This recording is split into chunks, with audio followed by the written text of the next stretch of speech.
Hello everyone, welcome to my channel.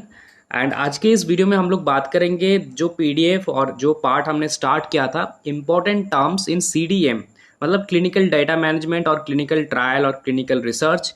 इनमें जो important terms है उनके बारे में हम लोग डिस्कस कर रहे थे।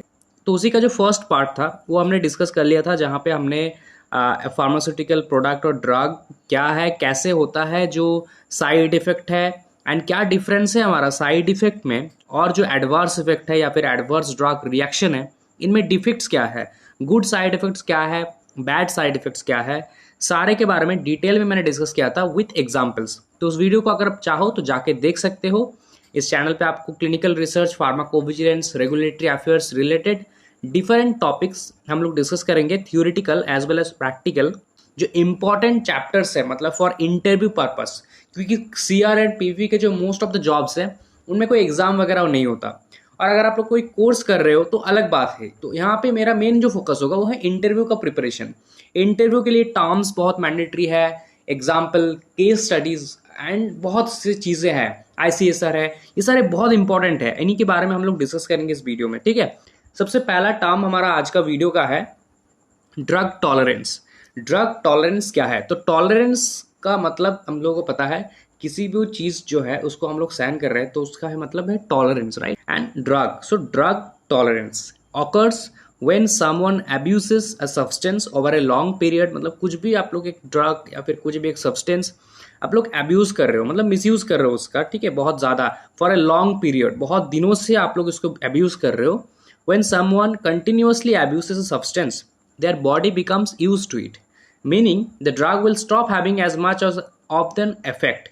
When someone develops a tolerance to an addictive substance, they will begin taking a higher dose to get some effects as before. Taking high dose of substance may lead to many negative consequences.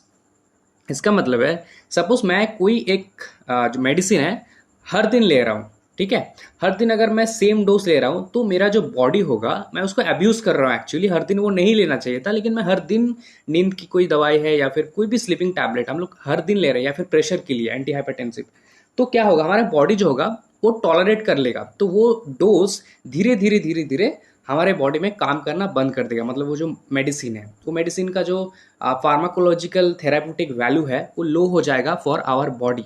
Okay, तो हम लोग को पहले पहले बहुत अच्छा नींद आएगा अगर आप लोग मेडिसिन ले रहे हो कुछ, लेकिन धीरे धीरे हम लोग को इंसोम्निया हो जाएगा, नींद नहीं आना होगा, नींद बंद हो जाएगा आना, ठीक है। इन दैट केस हम लोग क्या करेंगे, डोज को इंक्रीज करेंगे। अगर डोज को इंक्रीज करेंगे तब हमारा बॉडी जाके फिर सिमिलर एक ड्रग के हिसाब से, एक मेडिसिन के हिसाब से उसको देखेगा और फिर से फार्माकोलॉजिकल एक्ट करेगा। लेकिन शायद वो डोज हमारे लिए सही नहीं था, तो यहाँ पे साइड इफेक्ट या फिर एडवर्स इफेक्ट कुछ भी हो सकता है, and this may lead to anything, ठीक है, कुछ भी हो सकता है, इवन डेथ भी हो सकता है। तो actually this is called as the drug tolerance. Okay, taking high doses of a substance may lead to many negative consequences. अब ये तो होगा ही। नेक्स्ट है, ये हो गया ड्रग टॉलरेंस। अब है ड्रग डिपेंडेंस। डिपेंडेंस का मतलब किसी की चीज़ के ऊपर डिपेंड हो जाना, मतलब उस चीज़ को छोड़ के हम लोग और रह नहीं सकते। पहले पहले हम लोग क्या करते हैं, मोबाइल को, जब नया नया मोबाइल मिलता है हम लोग को, मोबाइल को सर्व करते हैं, right, different types of apps, games हम लोग खेलते हैं। धीरे धीरे ऐसा हो जाता है कोई पर्टिकुलर टाइम पे, जैसे कि समझ लीजिए मॉर्निंग टाइम पे, जैसे हम लोग सुबह उठते हैं नींद से, तो सबसे पहले हम लोग क्या करते हैं, अपने मोबाइल को चेक करते हैं कितने नोटिफिकेशंस आए व्हाट्सएप पे, फेसबुक पे, जितने भी हमारे ऐप्स हम लोग को पसंद है, जितने भी ऐप्स को देखना, कितने मैसेजेस आए हैं, ठीक है। मैं भी नॉर्मली चेक करता हूँ कितने स्टूडेंट्स ने मुझे मैसेज किया, एक्सेट्रा एक्सेट्रा। ये एक्चुअली है डिपेंडेंस द मोबाइल। मोबाइल के ऊपर मैं डिपेंडेंट हो गया हूँ, क्योंकि मुझे अभी ऐसा लग रहा है कि मैं जब भी मैं whenever I wake up in the morning, first thing I have to do is look into the mobile, right? This is actually as a dependence, mobile dependence. When someone abuses a high doses of an addictive substance, कुछ भी अगर हम लोग high dose पे daily regular basis पे ले रहे हैं, this may develop a dependence. Drug dependence refer to someone feeling like they cannot function normally without the use of the substance. मतलब उस ड्रग को लेके बिना हम लोग और ये काम कर नहीं सकते। तो अगर आप लोग नींद की दवा ले रहे हो तो पहले पहले ठीक है वो, लेकिन सपोज आपको लेना था कि अगर बहुत नींद नहीं आ रही, इन दैट केस आप लेना था, लेकिन आप लोग हर दिन ले रहे हो, तो ये हो गया हमारा ड्रग डिपेंडेंस। तो 7 दिन, 10 दिन, 15 दिन बाद ऐसा हो जाएगा कि अगर मैं उस ड्रग को छोड़ दूंगा लेना तो मुझे और नींद नहीं आएगा, क्योंकि मेरे अंदर एक ऐसा फील हो गया कि मुझे ये ड्रग लेना ही है। मेडिसिन अगर मैं नहीं लूँगा तो मुझे नींद नहीं आएगा, तो मैं एडिक्ट हो चुका हूँ उसके ऊपर, मैं डिपेंडेंट हो चुका हूँ उस मेडिसिन के ऊपर, तो मुझे वो लेना ही पड़ेगा। सो ये सिचुएशन है एक्चुअली ड्रग डिपेंडेंस का। ओके, नॉर्मली बहुत ज़्यादा होते हैं जो स्लीपिंग टैबलेट्स हैं उनके बारे में, स्लीपिंग टैबलेट्स में बहुत ज़्यादा होता है, और कुछ लोग एंटी स्ट्रेस टैबलेट्स लेते हैं, एंटी डिप्रेशन टैबलेट, उनके लिए भी है बहुत ज़्यादा। फिर हमारा है ड्रग एडिक्शन। ये है एडिक्शन, मतलब हम लोग एडिक्ट हो गए ड्रग के ऊपर। This is characterized by an inability to stop और control the use of substance despite experiences negative consequences. तो हम लोग को पता है कि ये जो ड्रग और मेडिसिन हम लोग ले रहे हैं ये हमारे अंदर कुछ नेगेटिव कुछ कर रहा है, मतलब कुछ नेगेटिव इफेक्ट ये दे रहा है, एडवर्स इफेक्ट हो रहा है, बहुत सी चीज़ें हमारे साथ होगा, हो सकता है या फिर हो रहा है, फिर भी हम लोग इसको छोड़ नहीं सकते, मतलब छोड़ नहीं पा रहे actually. That situation is called as the drug addiction. मैं एडिक्ट हो चुका हूँ, मोबाइल के साथ मैं एडिक्ट हो चुका हूँ, मैं मोबाइल को छोड़ नहीं सकता, मुझे पता है कि इसका radiation is harmful for my body, but still I am using it. पता नहीं क्यों, but still I am using it, right. This is the same thing actually happen with the drug addiction. Next हमारा है drug toxicity, right. This is describes an adverse effect of a drug that occur because of the dose or plasma concentration has risen above the therapeutic range, either unintentionally or intentionally. अगर intentionally होगा तो drug overdose होगा, मतलब कोई अगर suicidal tendency, suicidal planning कर रहा है तो इंटेंशनली वो ड्रग ले सकता है ज़्यादा जानबूझ के for the suicidal purpose, right. और कुछ कुछ टाइम पे ऐसा होता है अनइंटेंशनली, मतलब जानबूझ के नहीं लिया, अनइंटेंशनली ले गया है, राइट। सो कभी कुछ ड्रग, कोई भी एक ड्रग अगर बहुत जो उसका डोज है या फिर जो प्लाज्मा कंसंट्रेशन है बहुत ज़्यादा हो गया है, उससे ज़्यादा हो गया, तो थेरेप्यूटिक रेंज से अगर ऊपर हो गया तो वो हो गया, साइड इफेक्ट करेगा, एडवर्स इफेक्ट करेगा, and life threatening side effects हो सकता है इन दैट केस, ठीक है, क्योंकि टॉक्सिक इफेक्ट शो करेगा। ओके, एंड टॉक्सिक इफेक्ट कभी पॉजिटिव नहीं हो सकता, साइड इफेक्ट पॉजिटिव हो सकता है। नेक्स्ट हमारा है ड्रग एब्यूज। ओके, एब्यूज मतलब कुछ किसी भी चीज़ का हम लोग गलत इस्तेमाल कर रहे हैं, मिसयूज कर रहे हैं। So is the misuse of A recreational और थेरेप्यूटिक ड्रग्स, मतलब एक थेरेप्यूटिक ड्रग, अच्छा ड्रग, अच्छे पर्पस के लिए एक ड्रग को बनाया गया है, मैं उसका मिसयूज कर रहा हूँ, मुझे इस चीज़ के लिए उसको नहीं लेना है फिर भी मैं ले रहा हूँ। That may lead to addiction और डिपेंडेंस, कुछ भी हो सकता है, serious physiological injury such as damage to kidney, liver, heart, psychological harm like abnormal behaviour patterns, hallucinations, memory loss, even death can also be happen for the drug abuse. Okay, abuse is better related to the all the things like addiction, dependence, anything.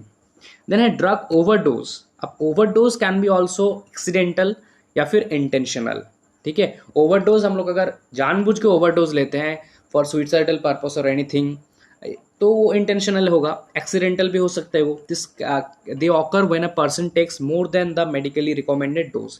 जो dose recommended dose है like 500 mg का हम लोग को लेने के लिए बोला गया, हम लोगों ने यहाँ पे ले लिया 2000 mg का, तो हो गया ओवरडोज, ठीक है, for a one time purpose. या फिर हमने 5000 ले लिया, 10,000 ले लिया।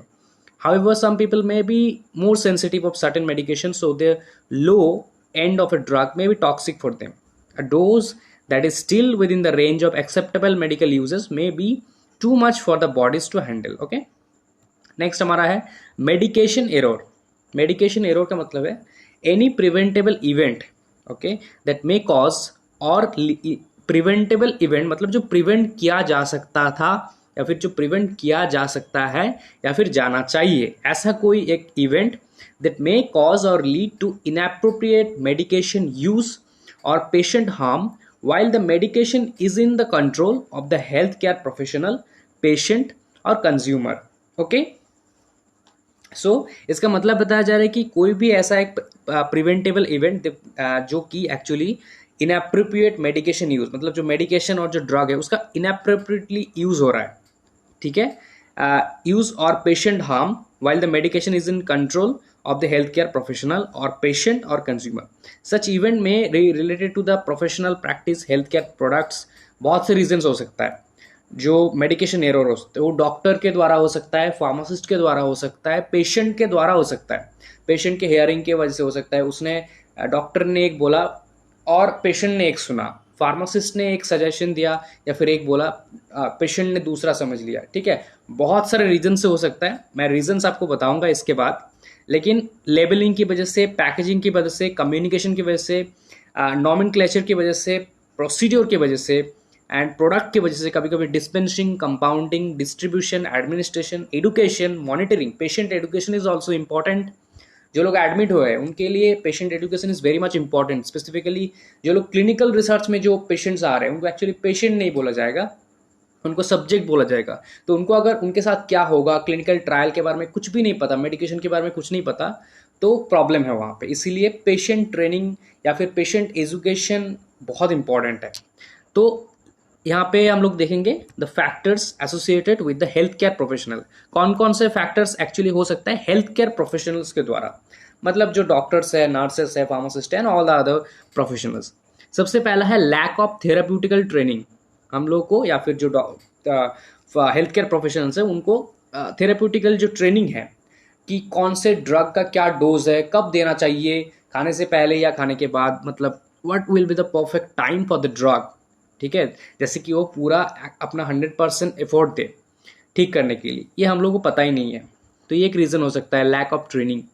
दूसरा है inadequate drug knowledge and experience. Drug और मेडिसिन के बारे में इतना नॉलेज नहीं है, ठीक है, और मैं डायरेक्ट किसी को प्रेस्क्राइब कर रहा हूँ, तो ये हो गया एक लैक ऑफ एक्सपीरियंस। मुझे किसी सीनियर डॉक्टर से या फिर सीनियर फार्मासिस्ट से पूछ के सबसे पहले ड्रग्स के बारे में जानना होगा, तभी मैं जाके खुद प्रेस्क्राइब कर सकता हूँ या फिर खुद डिस्पेंस कर सकता हूँ। नेक्स्ट हमारा है inadequate knowledge of the patient. Okay, patient के बारे में मुझे नॉलेज नहीं है, मैं ऐसे ही पेशेंट को ना जान के, पेशेंट का height, weight, other existing conditions, ये सब ना जान के मैं पेशेंट को कुछ दे रहा हूँ मेडिकेशन, ये हमारा एक लैक है। दूसरा है परसेप्शन ऑफ रिस्क, रिस्क ना जानते हुए भी, मतलब ना जान के। फिर physical and emotional health issues, कुछ भी हो सकता है, family health issues, other health issues और इमोशनल और फिजिकल, उस कंडीशन में। ओवरवर्कड और फैटिक हेल्थ केयर प्रोफेशनल, मतलब बहुत ज़्यादा वर्कलोड है या फिर ओवरवर्कड हो गया, फैटिक हो गया किसी किसी हेल्थ केयर प्रोफेशनल्स को, इन दैट सिचुएशन ये सब गलती हो सकता है। Poor communication skills between the health care professional and the patient, patient के साथ ठीक से कम्युनिकेशन गैप हो गया। कम्युनिकेशन गैप लैंग्वेज की वजह से भी हो सकता है, मेडिकेशन टर्म्स की वजह से भी हो सकता है। डॉक्टर्स एक टर्म्स में बात किया, पेशेंट को वो टर्म्स समझ में ही नहीं आया, राइट। इसलिए सिंपल लैंग्वेज में स्ट्रेट कट फॉरवर्ड उनको उनके साथ बात करना होगा with simple language, this are very compulsory. Next हमारा है factors associated with the patient. Patient की तरफ से क्या गलती हो सकता है? सबसे पहला है उनका characteristics, patient characteristics like their personality, their literacy and their language barriers, like I'm speaking in Hindi, right, मैं हिंदी में बात कर रहा हूँ और तो पेशेंट है वो इंग्लिश में बात कर रहा है, उनको हिंदी नहीं पता और मुझे इंग्लिश नहीं पता। तो in that case what should I do? मुझे करना है कि ऐसा किसी डॉक्टर से या फिर ऐसा किसी से मुझे वो ट्रांसलेट करवा देना है जिसको उस इंग्लिश पता हो, राइट, ताकि वो इंग्लिश में समझा दे, क्योंकि मुझे नहीं पता तो मुझे किसी और डॉक्टर से कंसल्ट करके या फिर किसी और फार्मासिस्ट को बोल के इंग्लिश में उसको कन्वर्ट करके उसको समझा देना है। This is my duty. So two different language जगह से आ सकता है बहुत से लोग, एंड उनके लैंग्वेज प्रॉब्लम्स हो सकता है, लैंग्वेज डिफरेंट हो सकता है। लिटरेसी एक प्रॉब्लम है, जो पेशेंट्स है उनको लिटरेसी का इतना मतलब इतना लिटरेट नहीं है वो लोग, वो पेशेंट्स, तो उनके लिए ये समझना मेडिकेशन टर्म्स, ड्रग्स के नेम्स, अदर जो मेडिकेशन डोजेज मुश्किल है। पर्सनैलिटी भी बहुत मैटर करता है, पर्सनैलिटी के एग्जाम्पल को ना देके पर्सनैलिटी को समझाना थोड़ा सा मुश्किल है, ठीक है। नेक्स्ट है complexity of the clinical case. जो केस है एक्चुअली में वो कितना कॉम्प्लेक्स है, including the multiple health condition, pre existing conditions, क्या क्या उसका हेल्थ कंडीशन है। पहला पॉलीफार्मेसी, पॉलीफार्मेसी मतलब डिफरेंट फार्मेसी में जो एक मेडिकेशन एरर डिफरेंट वजह से हो सकता है, उसमें से एक वजह पॉलीफार्मेसी भी है। पॉली मतलब डिफरेंट मेडिकल स्टोर्स और फार्मेसीज। हाई रिस्क मेडिकेशंस, इसकी वजह से भी हो सकता है मेडिकेशन एरर, डिफरेंट एक्चुअली है। Now next factor is factors associated with the work environment. कौन कौन से वर्क एनवायरनमेंट की वजह से हो सकता है? सबसे पहला है work load and time pressure, distraction and interruption both by primary care staff और पेशेंट। प्राइमरी केयर स्टाफ मतलब डॉक्टर्स, नर्सेस, ये सारे प्राइमरी केयर स्टाफ है, ठीक है। डिस्ट्रक्शन कितना है, प्रेशर कितना है, वर्कलोड कितना है, इंटरैक्शन कितना हो रहा है ना। कभी कभी होता है कि 2-3 पेशेंट्स को एक साथ हैंडल करना पड़ता है डॉक्टर्स को, इन दैट केस कुछ भी हो सकता है, right. Lack of standardize protocols and procedures, कुछ कुछ हॉस्पिटल्स में प्रोटोकॉल्स प्रोसीड्योर्स अच्छे तरीके से नहीं होता, ये भी एक रीज़न हो सकता है। इनसफिशियंट रिसोर्सेस ज़्यादा नहीं है, insufficient. Issues with the physical work environment, like lighting कैसा है, ठीक है, जो हॉस्पिटल रूम्स है लाइटिंग कैसा है, क्योंकि लाइटिंग वैसे मैंने कुछ गलत पढ़ लिया सपोज इन फार्मेसी स्टोर्स, उस वजह से भी हो सकता है। टेम्परेचर कैसा है, वेंटिलेशन कैसा है, राइट, ये सारे भी मैटर करता है बहुत ज़्यादा। नेक्स्ट है factors associated with the medicine, medicine की वजह से कितने गलती हो सकता है, बहुत ज़्यादा। सबसे पहला तो है नेमिंग ऑफ द मेडिसिन, मैंने यहाँ पे 2 इंक्लूड किया है बस। नेमिंग ऑफ द मेडिसिन, बहुत से मेडिसिन ऐसा है जिनका नाम काइंड ऑफ सिमिलर है, लाइक सिनोनिम्स की टाइप में, मतलब एकदम सेम, दोनों जो नाम है दोनों एकदम सेम, सपोज एक बस लेटर इधर उधर है, तो ये भी एक बहुत बिगेस्ट एक रीज़न है, ठीक है। नेक्स्ट है लेवलिंग एंड पैकेजिंग, ठीक से लेवलिंग और पैकेजिंग नहीं होगा या फिर कुछ भी जैसे वो इरेज हो गया तो प्रॉब्लम क्रिएट हो सकता है यहाँ पे। नेक्स्ट है factors associated with the task, right. सबसे पहला है repetitive systems for ordering, processing and authorization. Patient monitoring, ये बहुत इंपॉर्टेंट, मॉनिटर जो होता है पेशेंट मॉनिटरिंग बहुत इंपॉर्टेंट है। Dependent on practice patient and other health care setting and prescriber. Patient monitoring मतलब हर एक पेशेंट को मॉनिटर करना, उनके pre existing condition, currently whatever the medicine ongoing, whatever the health condition, ये सारी चीज़ों को मॉनिटर करना होता है, बहुत इंपॉर्टेंट। अगर ये सारी चीज़ें सही तरीके से नहीं होगा तो भी प्रॉब्लम क्रिएट हो सकता है। नेक्स्ट है कंप्यूटराइज्ड इंफॉर्मेशन सिस्टम्स, इनकी वजह से भी हो सकता है, like difficulty in process of generating the first prescriptions, okay. बहुत सारे अगर डिजिटली एक्चुअली है, difficult processing the generating the correct repeat prescription, lack of accuracy of patient records, inadequate design that allows the human error, बहुत से reason है, digital reason है कुछ। Then primary secondary care interfere, like limited quality of communication with secondary care, little justification of secondary care recommendation। जो ऊपर वाला मैंने बताया वो सबसे ज़्यादा इंपॉर्टेंट है, ये लेस इंपॉर्टेंट है, but still you have to remember this. Medication errors are usually classified on the basis of which stage of medication process they occur. सबसे पहला है प्रेस्क्राइबिंग एरर, ठीक है, मतलब प्रेस्क्रिप्शन के टाइम ही, प्रेस्क्राइब के टाइम ही गलत है। Involves a failure to order the right drug at the right dose at the right patient, okay. Prescription error और प्रेस्क्राइबिंग एरर्स, पहला है कि ऐसा एक एरर मतलब failure to order the right drug, एक राइट पेशेंट के लिए राइट डोज नहीं दिया गया एक राइट ड्रग का, ये सबसे पहला है। Dispensing errors involves a failure to supply the right drug, ये एक्चुअली भी हो सकता है from the doctors side only. Second जो है ये फार्मासिस्ट के साइड से हो सकता है कि मैंने I supply not the right drug, wrong drug I supply for the wrong dose for the wrong patient, ठीक है, मैं failure to supply. Third is preparation errors involving a failure preparation right drug, ये इतना valid नहीं है because अभी preparation नहीं करना पड़ता है ड्रग्स को, ऑलरेडी प्रिपरेशन होके आता है, तो ये दोनों ज़्यादा इंपॉर्टेंट है प्रेस्क्राइबिंग एरर्स। दूसरा है administration errors involves a failure to administer the right drug at the right dose by the appropriate route method of right patient. ये किसी किसी केस में नर्सेस के ऊपर डिपेंड करता है, किसी किसी के डॉक्टर्स पे, किसी किसी पे पेशेंट का सेल्फ, राइट, या फिर कोई फैमिली मेम्बर, मतलब जो व्यक्ति ड्रग दे रहा है वो राइट ड्रग अगर नहीं दे रहा है या फिर राइट डोज अगर नहीं दे रहा है या फिर अप्रोप्रिएट रूट से मेथड से नहीं दे रहा है, ये भी हो सकता है एडमिनिस्ट्रेशन एरर। मॉनिटरिंग एरर हो सकता है, involve a failure to check the administration and effect of the medicine, ठीक है, मुझे मेडिसिन के बारे में इतना नॉलेज नहीं है और मैंने एडमिशन कर दिया, मुझे इफेक्ट के बारे में, साइड इफेक्ट के बारे में पता ही नहीं है actually, okay. So different cases हो सकता है।